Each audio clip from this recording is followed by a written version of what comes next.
राम राम। आज हम श्रीमद् भगवद गीता के अध्याय 9 राजविद्या राजगुह्य योग का श्लोक 12 देखते हैं। पहला चरण मोघा, घ से घड़ी वाला है। मोघाशा, श, मोघाशा, सा नहीं, मोघाशा। मोघ, घ में मिक्स करेंगे क्योंकि घ पूरा है। मोघ, डैश के बाद में क पूरा, क में मिक्स करेंगे। क, माँ के ऊपर आधे र की मात्रा है, क के साथ आधा र पढ़ेंगे। कर माँ, कर्माणो, अण है ये, कर्माणो। मोघ कर्माणो। रिपीट फर्स्ट चरण मोघाशा, मोघ कर्माणो। दूसरा चरण मोघ, घ में मिक्स करना है वापस। मोघ ज्ञाना, ज्ञाना, मोघ ज्ञाना। आगे वी की मात्रा छोटी है, लंबा नहीं खींचेंगे। विचे, त और स दोनों अक्षर पूरे हैं, दोनों में मिक्स करना है। विचेत स, विचेत स में की मात्रा है, इसलिए विसर्ग जो इसके बाद दो बिंदी है उसको विसर्ग कहते हैं, उसको पढ़ेंगे ह। विचेत स। सेकंड चरण वापस बोलते हैं मोघ ज्ञाना विचेतसः। पहला और दूसरा चरण साथ में मोघाशा, मोघ कर्माणो, मोघ ज्ञाना विचेतसः। तीसरा चरण रा, ये क्ष है क्षत्रिय वाला, इसका मतलब होता है आधा क और श से षटकोण पूरा। ठीक है, आधा क जो है राख के साथ पढ़ेंगे, राख, राख, ख नहीं क, राख। श से षटकोण पूरा, उसमें मिक्स करेंगे राक्षसी, राक्षसी। स का बहुत डिफरेंस ध्यान रखना है, पहले है षटकोण वाला क्षत्रिय के अंदर, तो राक्ष और सी की मात्रा बड़ी है, स है ये, राक्षसी। मासु, मासु मात्रा सू की छोटी, लंबा नहीं खींचेंगे। मासु, री की मात्रा वापस क्या हो गई, बड़ी, राक्षसी, मासुरी। री के बाद में अनुस्वार है आधा म, मासुरीम। च पे दो मात्रा चई, व में मिक्स करेंगे चैव। तीसरा चरण वापस राक्षसी, मासुरीम चैव।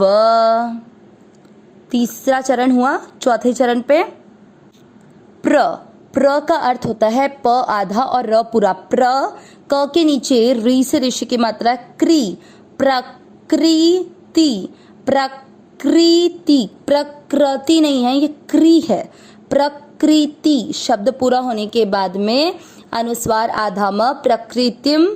मोही, मात्रा छोटी है ही की, नी की मात्रा वापस बड़ी आ जाएगी, इसको लंबा खींचेंगे, मोहिनी, मोहिनी। और फिर अनुस्वार आधा म, तो मोहिनी। जैसे मासूरीम, मात्रा जब भी बड़ी हो उसको लंबा खींचना है। मोही, ही को नहीं खींच रहे, मोहिनी। श्रिता, श्र की मात्रा छोटी है, लंबा नहीं खींचेंगे। श्री, श्री का अर्थ होता है श आधा र पूरा, र पे ई की मात्रा लगे, श्री, श्रिता। ता में आ की मात्रा है, इसलिए विसर्ग को पढ़ रहे हैं हा, श्रिता हा।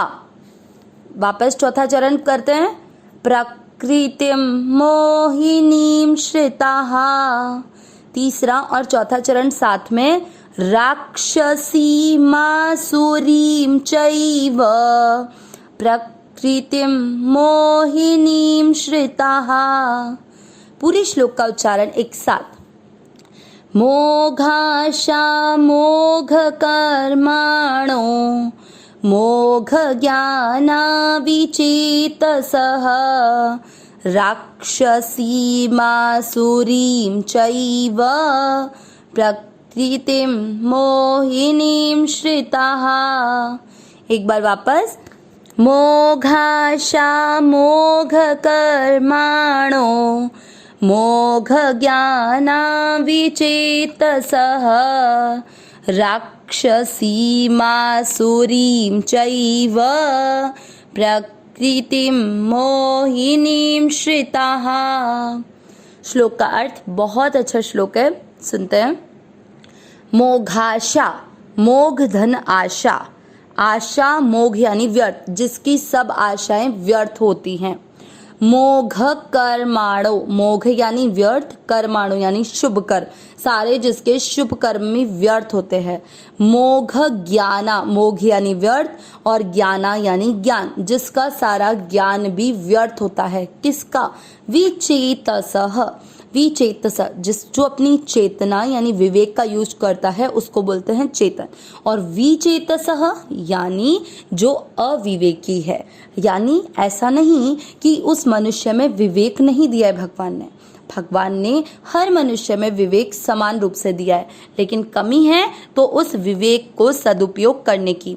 जो अपने मनुष्य शरीर का ध्येय कि परमात्मा प्राप्ति ही हमारा परम लक्ष्य है, दूसरों की सेवा करना ही हमारा लक्ष्य है, इसको भूलकर केवल फल की इच्छा से शुभ कर्म करता है, केवल ज्ञान प्राप्त करता है, वो है अविवेकी, जिसका मनुष्य जन्म लेना व्यर्थ है। आगे राक्षसी, राक्षसी और मासुरी, ये दोनों उन्हीं लोगों के लिए यूज किया है जिनके लिए भगवान ये बोल रहे हैं अविवेकी। क्योंकि वो राक्षसी और मासुरी कैसे? वो लोग जो भी कर्म करते हैं उसके पीछे किसी की हानि हो रही है नहीं हो रही है, किसी की हिंसा हो रही है नहीं हो रही है, किसी को लाभ हो रहा है नहीं हो रहा है, उन्हें कोई फर्क नहीं पड़ता। वो केवल कर्म अपने स्वार्थ के लिए करते हैं, और जो अपने स्वार्थ के लिए करेगा वो या तो पशु है या फिर वो राक्षस है। क्योंकि जो दूसरों के हित के लिए देखेगा वो कभी राक्षसी प्रवृत्ति का नहीं हो सकता। लेकिन जो मनुष्य शरीर पाकर भी केवल अपना स्वार्थ, अपना ही कल्याण नहीं, अपना ही काम सिद्ध करना चाहता है, वो राक्षसी है, मासुरी है। म धन आसुरी, आसुरी यानी आसुरी प्रकृति का। आसुरिम चैव, च धन एव, च यानी और, एव यानी ही। प्रकृतिम, प्रकृति मोहिनीम, और जो मोहिनी प्रकृति के श्रितः आश्रित है, मतलब उसके सहारा लिया हुआ है, उसको परमात्मा की शरणागति से कोई मतलब नहीं, उसे केवल ये प्रकृति ही सही लगती है, जो कि स्वयं परमात्मा की अध्यक्षता में इस सृष्टि का पालन करती है, सृष्टि का निर्माण करती है, उसके बावजूद भी वो प्रकृति की सत्ता को मानता है। तो भगवान ने पूरे अर्थ से हमें क्या समझाया?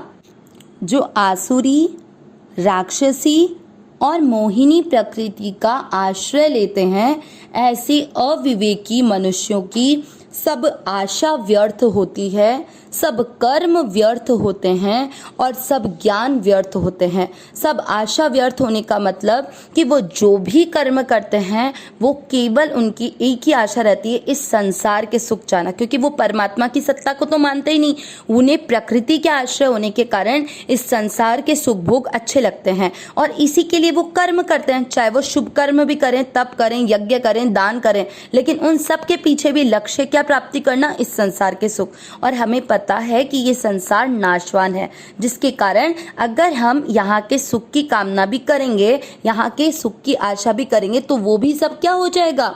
नष्ट होने वाला होगा। इसीलिए बोला है कि उसकी सब आशाएं व्यर्थ होती है, उसके सब शुभ कर्म की, चाहे उसने कितना भी यज्ञ तप दान किया, लेकिन उस सब के पीछे लक्ष्य केवल क्या प्राप्त करना था? संसार का सुख। इसलिए उसके शुभ कर्म भी व्यर्थ हो गया और उसका ज्ञान भी व्यर्थ हो गया, क्योंकि उसका ज्ञान क्या था? उसका ज्ञान ये नहीं था कि उसे परमात्मा की प्राप्ति करनी है, उसका ज्ञान ये है कि उसे इस संसार के सुख भोग प्राप्त करने हैं, चाहे किसी भी तरीके से प्राप्त हो, किसी को मार धाड़ करके, पाप करके, अन्याय करके। इसलिए ऐसे मनुष्यों को भगवान ने यहाँ पर अविवेकी कहा है।